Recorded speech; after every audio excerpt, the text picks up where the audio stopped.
কাসির ইবনে কায়েস বলেন, কুনতু জালিসান মা আবি দারদা ফি মসজিদে দামাস্কিন, আমি কাসির ইবনে কায়েস আমি বসেছিলাম আবু দারদার পাশে, বিশিষ্ট সাহাবী আবু দারদার পাশে, সিরিয়ার দেমাস্কের মসজিদে। সিরিয়ার শহর হচ্ছে দেমাস্ক, দেমাস্কের মসজিদে আমি কাসির ইবনে কায়েস বসে আছি, আবু দারদার পাশে বসে আছি আমি।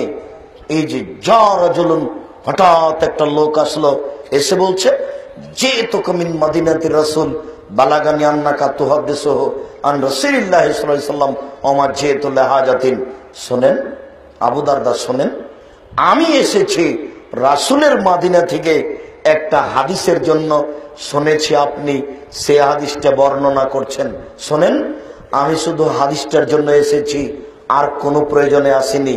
আমি এসেছি রাসূলের মদিনা থেকে সিরিয়া, 3 মাসের পথ, 1.5 মাস লাগবে যেতে আর 1.5 মাস লাগবে আসতে।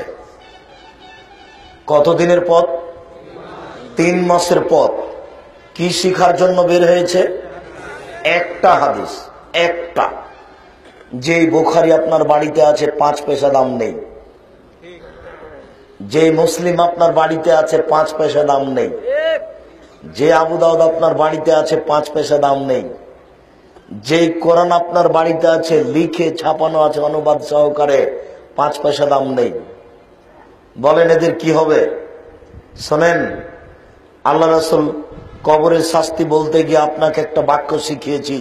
আল্লাহ রাসূল দিন রাত একটা বাক্য বলতেন, আল্লাহুম্মা ইন্নী আউযু বিকা মিনাল কাসালে, আল্লাহ তোমার কাছে আমি অলসতা থেকে বাঁচতে চাই, আল্লাহ তোমার কাছে আমি অলসতা থেকে বাঁচতে চাই। 14 ঘন্টা দোকানে বসে আড্ডা পিটেন, এটা একটা নোংরামি অলসতা। বাসাতে যাওয়ার সাথে সাথে টিভি খোলেন, এটা একটা নোংরামি অলসতা। এরপরে 1 লাইন খুলে একটু পড়ার ইচ্ছা হয় না, এটা নোংরামি অলসতা। অলসতাই মানুষকে ধ্বংস করে। এই জন্য অলসতা থেকে দিন রাত পরিত্রাণ চাইতে হয়। একটা হাদিস পড়ার সুযোগ হয় না কেন? একটা বুখারীর হাদিস পড়ার একটা আপনার সময় হয় না কেন? তিনি বলছেন, আমি এসেছি একটা হাদিসের জন্য, রাসূলের মদিনা থেকে যাতায়াত 3 মাস পথ।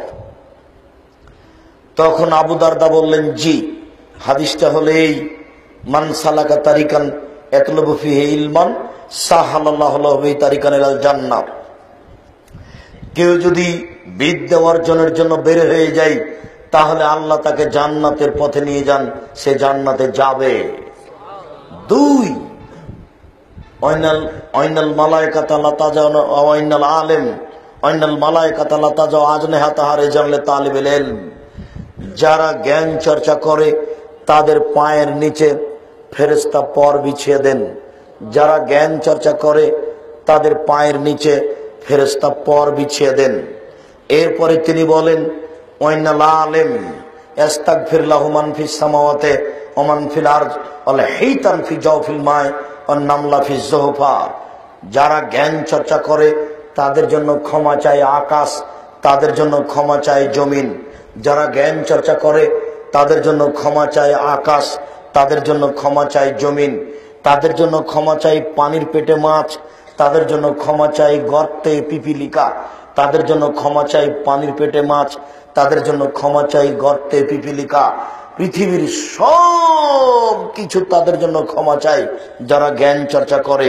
আল্লাহর নবী তার পরের বাক্যে বলেন, ওয়াইনাল আলিম ওয়াইনা ফাজলাল আলিম।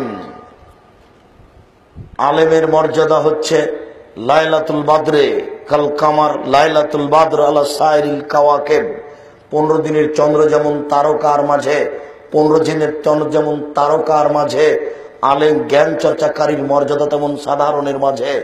যখন আকাশে কোনো মেঘ নেই, 15 দিনের চন্দ্র আছে, ঝকঝক ঝকঝক করছে, কোটি তারকার 5 পয়সা দাম নেই। 15 দিনের চন্দ্র যেমন তারকার মাঝে, যারা জ্ঞান চর্চা করে তারা হচ্ছে সমাজের মাঝে। যারা জ্ঞান চর্চা করে তারা হলো 15 দিনের চন্দ্র, আর বাকি মানুষগুলি হচ্ছে তারকা। রাসূল সাল্লাল্লাহু আলাইহি সাল্লাম বলেন, যারা জ্ঞান চর্চা করে তাদের মর্যাদা ওই লোক আমার মতো, ওই লোকের সাথে। যারা জ্ঞান চর্চা করে তাদের মর্যাদা আমার সাথে, ওই লোকের সাথে। যেমন মুচি মেথরের মর্যাদা আর আমার মর্যাদা যেমন, ভ্যান চালক দিনমজুরের মর্যাদা আমার মর্যাদা, আমার এবং সাধারণ মানুষের মর্যাদার তফাৎ যেমন, যারা জ্ঞান চর্চা করে তাদের মর্যাদা তেমন। সাধারণ মানুষের চেয়ে কি দিয়ে বুঝায় আপনাকে বিদ্যা চর্চা কি জিনিস?